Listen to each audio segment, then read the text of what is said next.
The next neurobiological disorder that we're going to take a look at is Autism Spectrum Disorder. So symptoms typically appear early in life before age 3.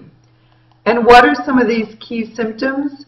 We see a lack of responsiveness and social reciprocity, communication problems, a wide range of highly rigid and repetitive behaviors, interests, and activities. And in fact, an individual's lack of responsiveness and that inability to socially reciprocate have long been considered a central feature of this disorder. Individuals will exhibit unusual, rigid, repetitive motor movements.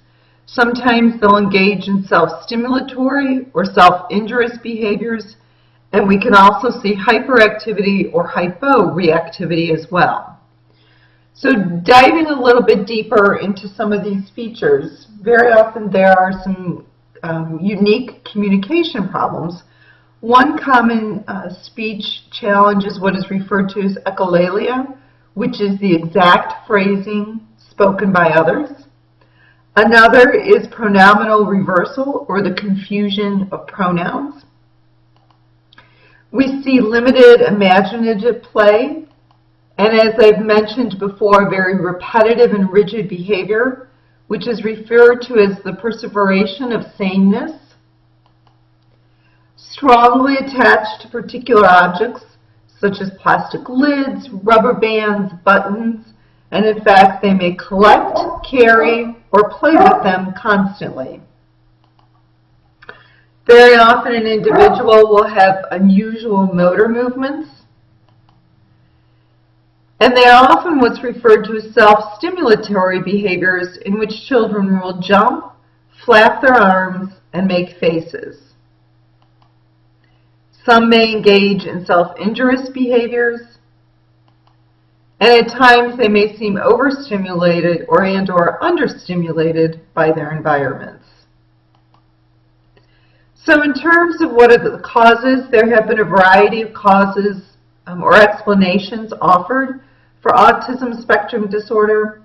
Starting out with our sociocultural causes, theorists initially thought that family dysfunction and social stress were the primary cause of autism.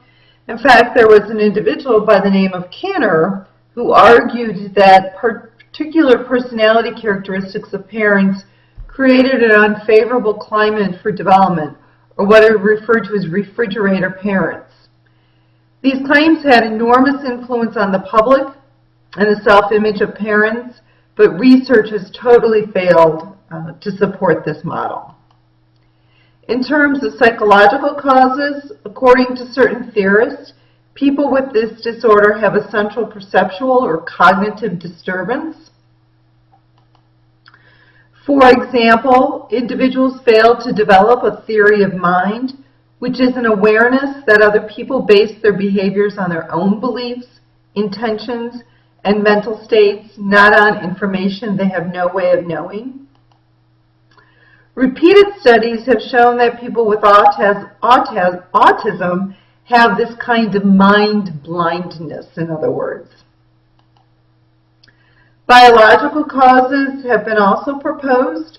In fact, there's some promising research here around brain abnormalities, genetic factors, difficulties during birth or prenatal complications, and some very specific biological abnormalities, in particular in relationship to the cerebellum.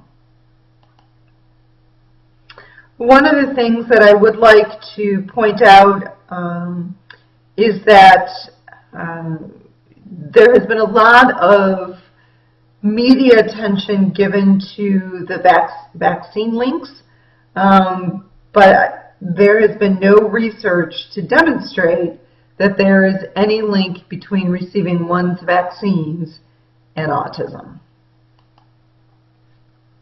So how is this disorder treated?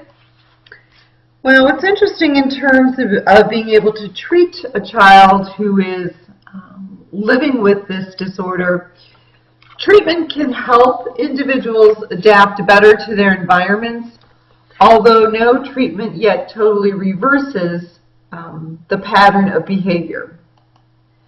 Treatments that have been particularly helpful are cognitive behavioral therapy, communication training, parent training, and community integration.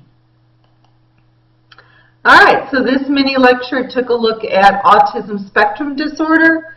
The last mini lecture that we will focus on in this section of material is intellectual disabilities.